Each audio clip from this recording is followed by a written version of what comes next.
Alright, yes guys, welcome back to another YouTube video on the channel. In today's video guys, we're going to be breaking down the ICT unicorn model, and we're also going to be breaking down this absolute banger of a trade that we took with the live trading community that ended up running for over 100 handles in profit on NASDAQ. So as you can see here on the screen, just for transparency reasons, 100 handles secured. For those that don't know already, if you can't tune in into the live streams with me, I also send in the signal for those people. So as you can see here, short NQ at 23,761.50. You'll get alerted instantly as soon as I enter a position. So yeah, just before we get into today's trade breakdown, if you are someone that's actually serious about getting your trading to the next level and you're looking for that mentor to guide you literally every single step of the way, then make sure to check out all of the links in the description below. I trade live literally every single morning at 9:30 a.m. New York time. You can come watch me trade live, copy my exact executions, listen to my full thought process when I'm inside of a live trade, and pretty much get a one-to-one session with me every single day. So just to quickly show you the Discord server, we did actually upgrade. We used to be on Telegram. Now we've put everything into Discord. So you have everything inside of this community, guys. Okay, you have the mentorship where there's a ton of course videos literally explaining my full model that I trade step by step. We go over risk management, psychology, literally anything that you can think of with ICT concepts is inside of this Discord. Okay, so it's impossible to fail, guys. We have, of course, the live trading room where I trade live every single morning. We have the signal room. So let's say you can't tune in to the live streams, don't worry, you're going to still be alerted when I enter a position. Daily analysis, so every single day I share my bias and all my liquidity levels so you can understand what I'm expecting for that trading day. Obviously weekly results as well. We like to be very transparent with our losses and wins. So the past 2 weeks lately have actually been both in a profit. Last week was 74 handles secured, and then the previous week before that was 137 handles secured. And this week currently we're up over 160 handles on the week, and we've taken 0 losses, which is absolutely insane. And then of course we also have like the community chat where you can chat with other like-minded traders. There's also a Ask Keswick channel where you can literally ask me any question you like, let's say when we are not trading, and that question will be answered within 24 hours guaranteed by myself. Now guys, one last thing before we get into today's video, I just want you to have a look at the wins and results channel because this is absolutely disgusting. Okay, this is yesterday's trade, the one that we're going to be breaking down in just 1 second. Okay, so as you can see here, Andrew, payout approved. Okay, he's got his first ever payout within the space of a few weeks of being inside of the community. Insane. Another guy took the same short and he's up over $800 on his account. Another guy got funded with Take Profit Trader, right? The list goes on, guys. People are just getting paid out and funded. This guy as well, payout with Top Step. Insane. So literally every single person in here, guys, is getting paid out and is getting funded, right? Another guy here, 2 fundeds, right? The list just goes on, guys. I could be here all day, but the point I'm trying to make is people are getting results, they're getting funded, and they're getting paid out. But yeah, guys, other than that, there's a ton of value in here. I'm not gonna bore you with all of this information. Let's jump straight into today's video and break this trade down. All right, so first things first, guys, let's go over the unicorn model, right? For someone that's completely new to ICT and is watching this video, they could be a little bit confused of what even a unicorn model is in the first place. So all it is, right, is a breaker block that is overlapping or paired with a fair value gap. Now, I'm going to quickly go over what a breaker block is. A swing high, followed by a swing low, followed by another high, followed by a lower low, displacing through that swing low there, creating the breaker block. So this is actually a bearish example, right? And with every single bearish scenario, it's going to be the lowest down close candle inside of this price leg here that will act as your breaker block. Now, it's going to be vice versa for a bullish example, right? It's going to be a swing low, followed by a swing high, followed by another lower low, followed by a higher high, displacing through this high, and you'll have the highest up close candle inside of this price leg that will act as your breaker block. Usually you can expect these breaker blocks to occur at external sell side or buy side liquidity levels.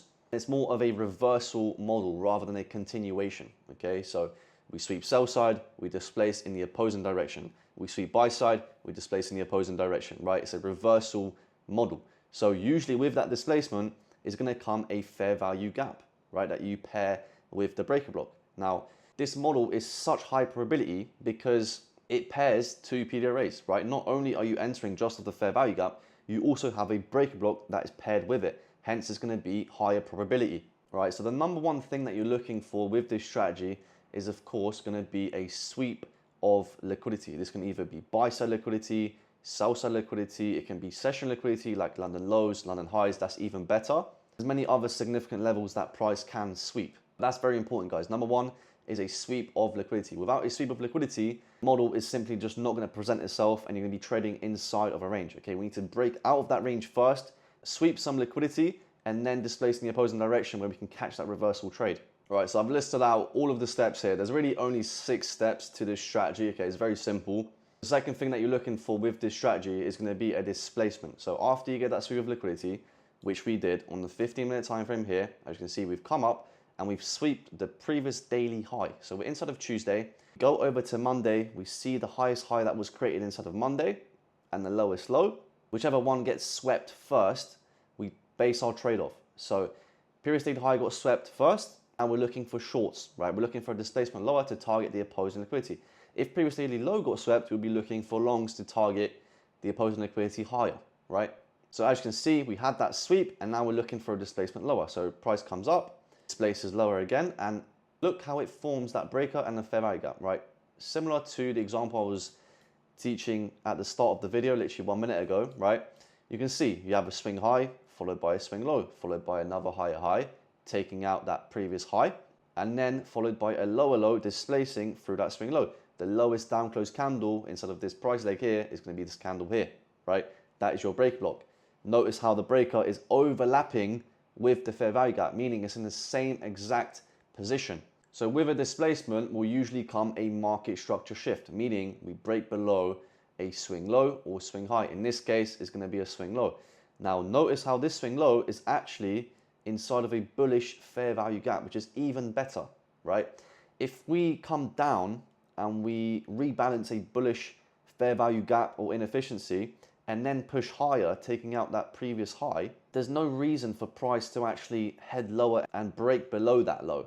Now, if we do come down and break below that low, we know that that previous trade setup is now invalidated and we've actually shifted in market structure. So this market structure shift is actually 10 times higher probability compared to just breaking below any swing low or any swing high. Okay, if the swing low was created inside of a bullish fair value gap and has rebalanced that inefficiency, when we break below that, that's going to be a very significant market structure shift. Okay, so usually what comes after that is of course your entry model. So your fair value gap and your breaker block, which you're going to be taking your entry off of. Now, very key point here, okay? Usually you want to enter off the first fair value gap or the first PD array that is presented. So in this case, as soon as price tapped into the first fair value gap, we couldn't actually enter because our stop loss was way too high. We're risking around 40 handles. Now, the maximum amount of risk that I want to be risking when I'm trading this model is 30 handles, okay? So if you can't have a valid stop, meaning your stop is above the displacement candle's high or a swing high, and you're covering that imbalance, risking 30 handles, then you want to wait for the next PD array. So let's say the fair value gap, your stop loss is way too big. You're going to take your entry on the breaker block instead. So I took my entry off the breaker block.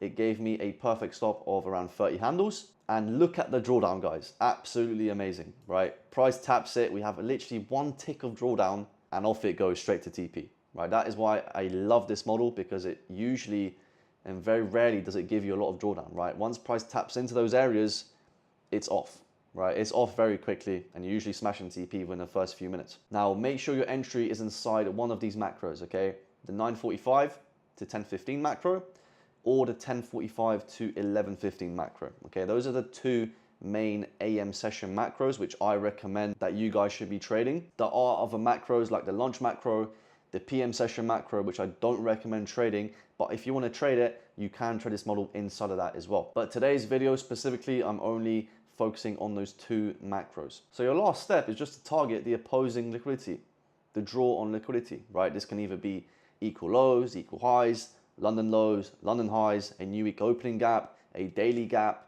right? There's a ton of areas that can act as your draw on liquidity. Now, in this case, I actually took my first EP off at this internal sell side low, okay, for around 60 handles. So I closed some of my position off, trailed my stops to this swing high. So now my stops are at break even. I've rewarded myself and I've reduced risk, okay? And I held the rest of my position towards data lows. So data lows, all that is when news comes out a specific time, a huge candle will usually come out like this one here, okay? and it will create a data high and a data low. So this can also act as a draw on liquidity, hence that was my target, okay? So once price obviously came down to data lows, I closed out my position for a 100 handle gain, okay? But those are literally all the steps required to trade this model, okay? So screenshot that, follow it religiously. So that is gonna be it for today's video, guys. I really hope you enjoyed, and I really hope that you actually learned something during this video, and I have provided you some sort of value. Finally, if you are someone that's very, very serious about getting your trading to that next level, and you are interested in joining the Discord server, which is our live trading community, make sure to check out all of the links in the description below. You can gain access, secure your seat. We're 2 for 2 on the week, no losses this week, which is very good. And we're up currently over 160 handles on the NASDAQ. So yeah, guys, I will leave you with that. Hope you all enjoyed, and I'll see you lot in the next one. Take it easy.